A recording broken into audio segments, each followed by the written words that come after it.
Your destiny is dependent on your company. The people that you surround yourself with are going to be your destiny. That's your company, that's your choice.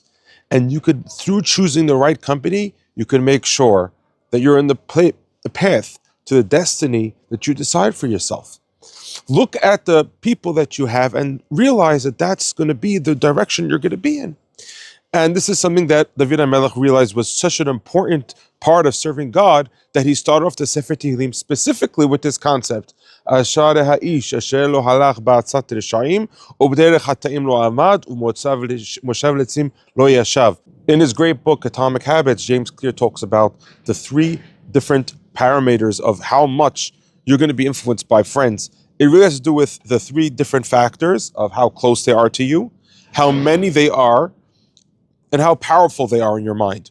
Those three factors, the close, the many, the powerful, will decide how much this will impact you in your decisions and which way you go moving forward. The Torah is teaching us in many places the importance of the friends that you have. Even in the Sefer Chinuch, if you look at many laws, including why you can't marry a Gentile, is because those might influence you to do Avodah Zarah. Avraham Avinu, because he was made a peace treaty. Hashem said 7 generations, his children cannot be coming to live in the land of Israel, and they're going to be to the people of Canaan. Why? Because he didn't ask Hashem first. And Hashem says, you don't make peace treaties, you don't become with company with people that are not in line with what I want you to be in line with.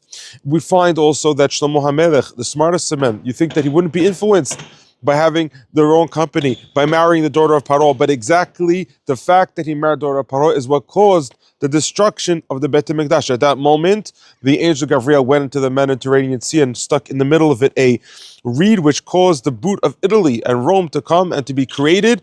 And that is the destruction of the temple, is because of Shlomo HaMelech's action of becoming friends with the wrong people. We also find that the king Hiskiyahu was supposed to be the Mashiach.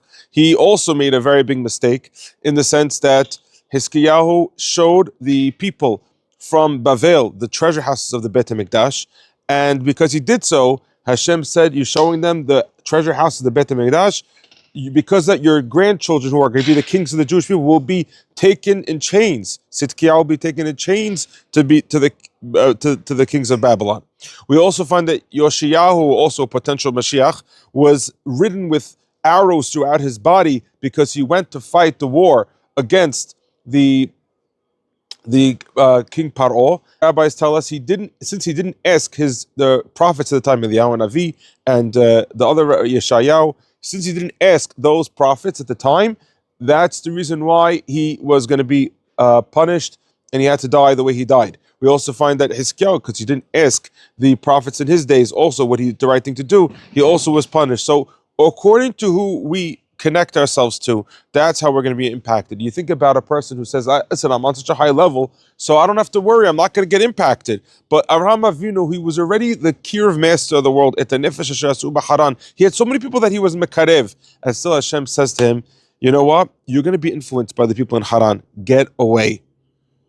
And the fact that he was such a high level at the time, that he was already a person who walked through fire by the Ur Kasdim challenge of Nimrod. He was already a person who had all types of miraculous stories happening to him, but still, you could get influenced by the people you're around. He had influence by Lot, and he couldn't get prophecy when Lot was around him.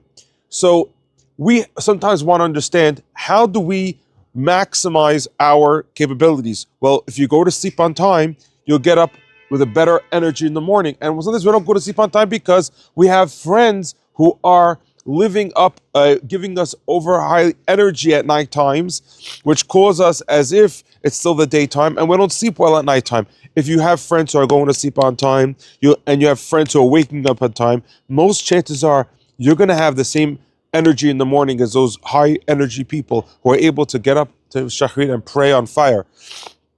It's just a question of choosing who you want to associate yourself with. This is the same thing true with everything in life. Choose your friends, choose your destiny.